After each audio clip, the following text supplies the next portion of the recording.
چیز کو اچھی طرح ذہن نشین رکھنا چاہیے کہ یہ قرآن جو مجید ہے وہ قانون اور حکمت ان کا مجموعہ ہے. پھر سنت ہے، اس میں بھی جو ہے وہ قانونی پہلو بیان ہو گئے ہیں. تو یہ سارے چیزوں کا جو مجموعہ ہے اللہ تعالیٰ اس کو قانون اور حکمت کہتے ہیں، کیونکہ وہ ملا کس سے ہے؟ نبی کے توسط سے. حضور کی جو سنت ہے وہ بھی ہمیں حضور سے ملی ہے، تو یہ جو قرآن مجید ہے یہ بھی حضور سے ملا ہے. تو ان کی زبان مبارک سے اللہ تعالیٰ نے جاری کروایا. تو کیونکہ ماخذ وہی ہے، ماخذ کیا ہے؟ رسول ہے. تو یہ جو علم ہے قانون کا، حکمت کا، تو آپ ہی کی ذات گرامی سے ہمیں ملا ہے. اب اس کے بعد صاحب سوری انٹرپٹ کر رہا ہوں، حکمت کا رائٹ انگلش ورڈ کیا ہوگا؟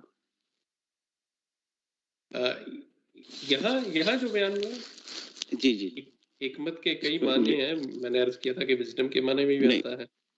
یہاں جو ہے اخلاق اور ایمانیات یا اخلاقیات، اس کو کہتے ہیں کہ مورل اور یہ جو فیتھ کی بحثیں ہوتی ہیں، ڈسکشن ہوتی ہے. تو جب یہ اکٹھے آئے، یعنی ان کے دوسرے معنی بھی ہوتے ہیں، لیکن جب یہ اکٹھے آئیں کتاب کا بھی دوسرے معنی ہوتے ہیں. خط بھی ہوتا ہے، کتاب جس کو ہم بک کہتے ہیں وہ بھی ہوتا ہے، قانون بھی ہوتا ہے. لیکن یہاں جو ہے اسپیسیفکلی جب کتاب اور حکمت اکٹھے آ جائیں تو اس سے مراد پھر یہ مجموعہ ہوتا ہے دین کا، یعنی دین محصور ہوتا ہے اس میں، کتاب میں اور حکمہ میں ہوتا ہے پورا کا پورا دین. قانون یہاں شریعت یعنی جو قانونی پہلو ہے، اس دین کا جو قانونی پہلو ہے اس کو ہم شریعت کہتے ہیں. یعنی اس میں کوڈیفائی کر دی جاتی ہیں چیزیں کہ یہ کرنا ہے، یہ نہیں کرنا، یہ کرنا تو اس طرح کرنا ہے. تو اللہ تعالیٰ بھی یہ لا بنا دیں گے کچھ چیزوں کو، اس سے پھر انحراف نہیں ہو سکتا.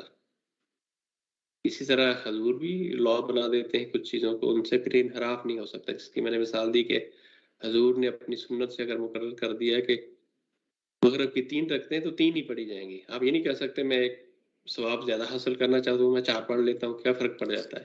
نہیں کر سکتے. تو اسی طرح جو اللہ تعالیٰ کے قوانین ہیں ان میں بھی آپ اس طرح پھر یہ نہیں کر سکتے اس کو کم کر لیں یا زیادہ کر لیں.